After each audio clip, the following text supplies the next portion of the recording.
Okay, so share ko sa inyo to guys, no. So ngayong araw guys ay maglilinis tayo guys ng camera guys ng phone device natin guys. So ito guys yung front camera guys ng phone device natin guys ay malabo ito guys, no. So ito guys lilinisin natin. So para malinis natin ito guys ay tatanggalin lang natin dito. So palabasin lang natin. Yan, so kung makita nyo guys, no, lumabas na siya guys. Yan, so ito siya guys, no. Yan, so kung makita nyo guys, no, meron siyang dumi sa loob. Focus natin. Yan. So linisin natin yan siya guys, no. So yung panglinis natin dito guys, gagamitan natin guys ng camera dash removal stick.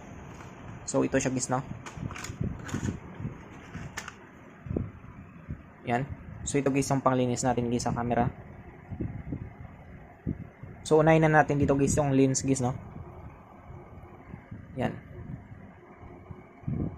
So yung kagandahan dito guys ay smooth lang ito guys, no, malambot lang guys yung panglinis natin guys na camera dash removal stick na ito.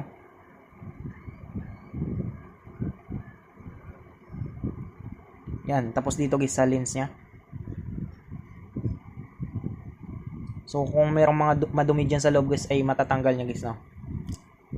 Yan, so makita nyo guys, no, meron siyang nakuhang dumi sa loob.